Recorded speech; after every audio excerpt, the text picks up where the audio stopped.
Temperature has come up. I'm getting excited already. And whether it was going to affect the likes of Lorenzo's front tyre. We saw it in Phillip Island. Will we see it again here in Sepang? Here comes Rossi. Rossi up the inside of Marquez.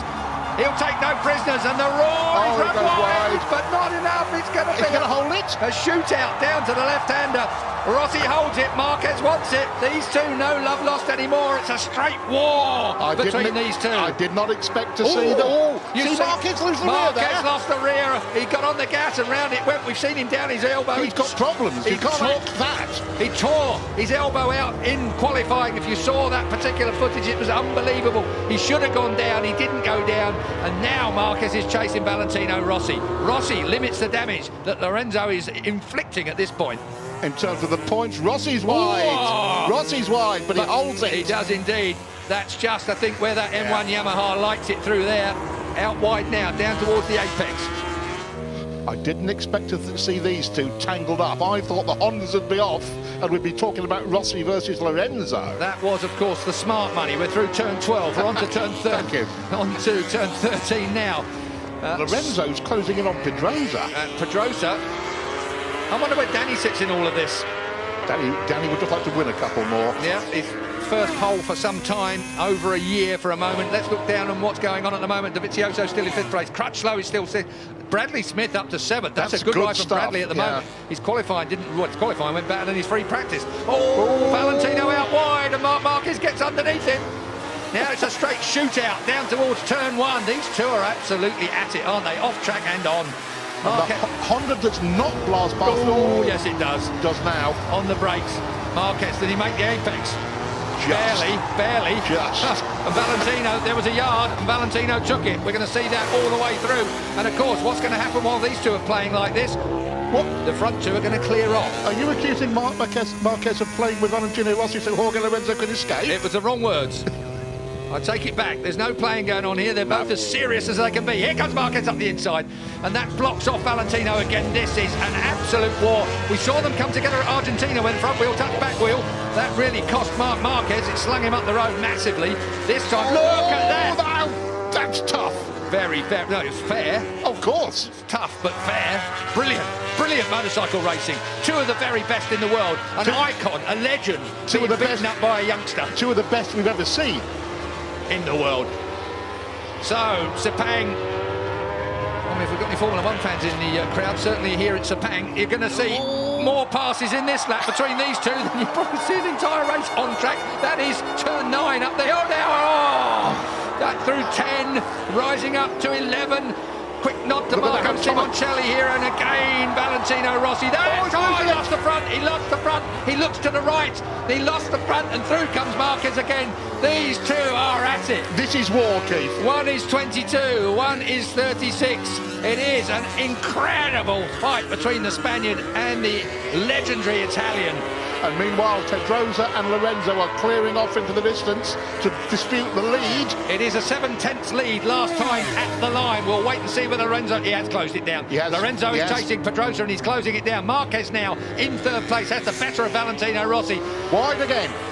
But he pulls that Honda. He wants to get that Honda to that apex, up on the fat bit, fire it out of there. +2, Marquez. That says it's on Lorenzo's board.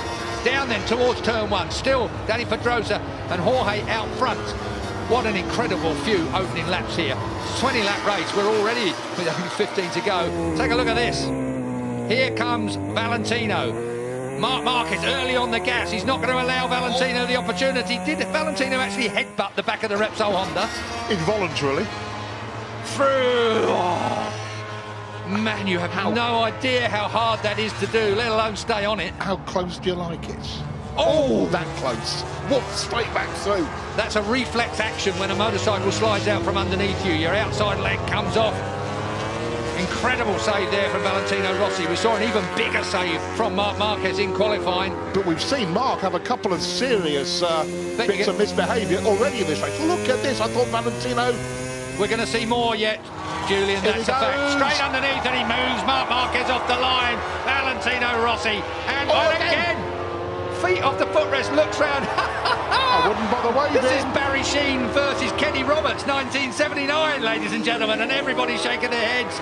Out goes Valentino again. Marc Marquez, this is personal. This is a real personal fight. Valentino thinks he's been interfered with deliberately there. That's what that gesture was about. This is proper racing, if you ask me, Julian. I agree with you. I don't think it's got anything to do other than the fact there's two top men, egos and performances fighting around this Sepang racetrack. And all the time, Valentino's lead in the championship is being whittled away by Jorge Lorenzo out front. Underneath, that's two lines you can get through there quite neatly. It's when they touch, it's the problem.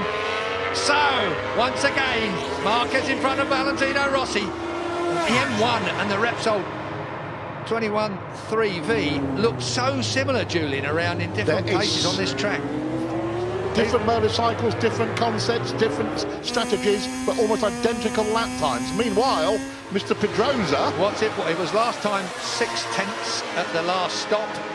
It is 6/10 at the last stop. So Danny Pedrosa has brought it down, or it's come down by a tenth between the front two. Look at this. The conspiracy theories can the idea that Marquez has deliberately dropped back. We saw that motorbike slide from under him, make a couple of real nasty shapes. I don't think I'm even going there with a conspiracy theory. I don't believe that Marc Marquez is mucking about with Valentino Rossi. He's just not going to let Valentino Rossi have his own way. Whereas I think if Valentino had been slightly nicer to him, perhaps the mentality may have been that, OK, mate, you want it that bad, you can have it. Marc Marquez is always going to fight for a first place. Of course. I believe, and I believe that's where he'd be now, but the bike just didn't look quite capable of it. The bike has put him where he is my point, Keith. Back where Rossi is.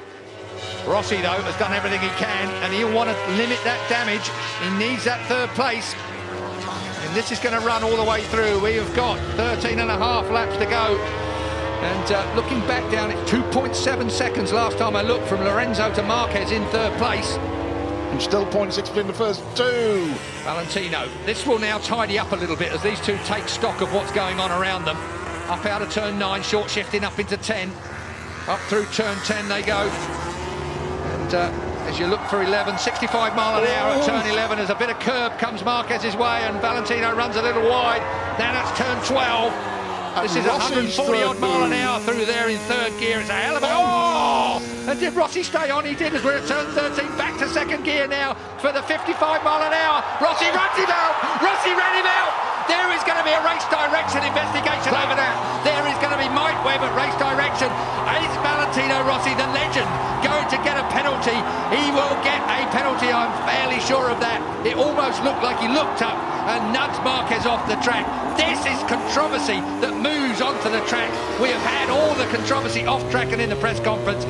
Now we have got real trouble coming the way. Let's have a look at it. Marc Marquez gets underneath him here. He's hard on Valentino Rossi there, but as they look across, again... Give it a minute. Here we go. Marc Marquez shoves it up the inside. Valentino Rossi has to concede. It's fair from Marquez there. This is the point. Valentino looks at him and runs him out wide and then tangles up with him. I'm afraid, I'm very sorry, and I am a Valentino Rossi fan through and through, but that was not good riding. That was a personal swipe at the ex-world champion, the soon-to-be ex-world champion, and that is Marc Marquez coming down pit lane. Controversy here in Sepang. I can hear the stampede of Livio Super's feet heading for Mike Webb's office. He left before Marc Marquez hit the floor. Mike Webb, race director, he's had difficult decisions to make all the way through here. HRC will be putting in a... There is Livio Supo, the man that's got this shaved head. He's not even following Marc into the seat, but I think everybody that saw that... Well, I want to see it again, but that really looked like Valentino Rossi to me. Ran Marc Marquez wide, he was looking at him, he knew he was there. It's to be reviewed after the race, I'm told. Well, obviously. Sherlock comes to mind there. He's looking at him, he runs him out wide, look.